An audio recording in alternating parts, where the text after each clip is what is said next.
Hello YouTube, I'm back with the next My Little Pony review. Before I start, I should mention that yes, I actually got sick for a long period of time, so that's part of why I didn't do the reviews. But also, I was coughing a fair bit even after most of the symptoms had disappeared. So can't really do a review if you're constantly coughing the entire time. You forget where you leave off and all that. But at least for the time being, I think the cough has finally gone away, or is down to a point where I can just do the review without any problems.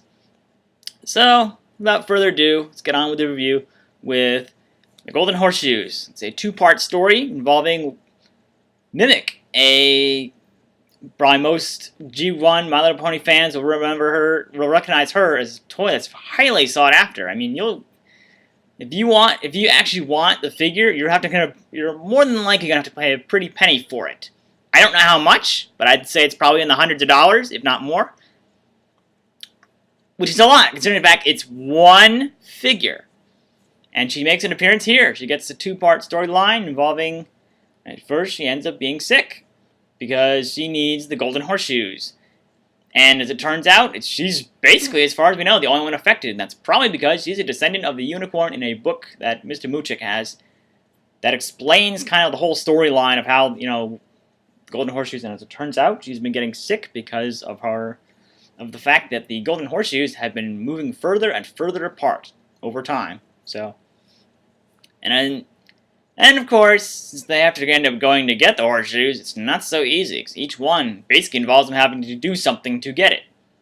But of course, even getting the first one proves to be a monumental task, because they have to involve a race, and they end up putting basically their Windwhister has basically put her freedom on the line, because she's going to work for the goblin that actually has the horseshoe if they lose the race. But as it turns out, the goblins were cheating and therefore don't deserve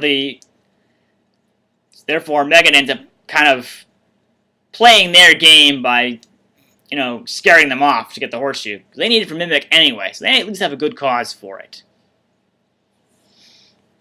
And as they go along, each one proves to be harder and harder to get. Especially when we get down to the third and fourth.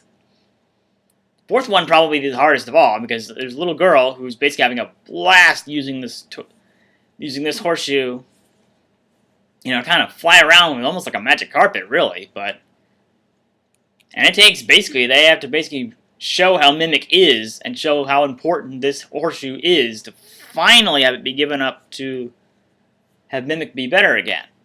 It kind of makes you wonder, how did the horseshoes even get separated? Not only separated from Mimic, but separated from each other. I figure they must. It's hard to say. They don't really explain it in the episodes. I'm sure maybe one can theorize that maybe they fell off her hooves at one point, and slowly someone picked them up and carried them away. They may have all probably been together at one point with someone else, and then lost over time. Or, I don't know. It could be a lot of things that could go on with this.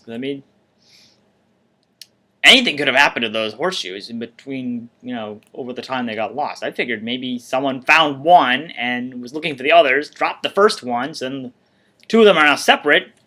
Or maybe they're just their magic powers physically separate them from each other somehow. Because also, to be ironic, considering the fact that they also help find each other. But if they're too far away, not going to do you a whole lot of good. So, if you're a fan of Mimic, she only appears here. So, if you're not a fan of Mimic, I guess that's a good thing. You just watch 20 minutes of her, although she doesn't appear throughout all 20 minutes. But she is the main focus of the two-part storyline. And I'm sure G1 fans are going to be all over this because of the fact that a highly sought-after character in the toy line is actually included in the show. I didn't even realize she was in this until I actually watched the episodes involving it. So if you're looking for a little bit of adventure, a little bit of, I don't know, I guess, a little bit of, it's an interesting storyline, I have to say. It's nice to see another character. It's too bad it doesn't appear anywhere else. It's possible she probably could have if the show had continued on past the roughly 63 episodes. I don't count the two specials being re-included as under separate episodes. Those don't really count, because they're also the main specials as well, and they're full length, pretty much, I mean, they got cut down pretty drastically for to air them on TV, to air them on as episodes. So that's my review on the Golden Horseshoes. Thanks for watching.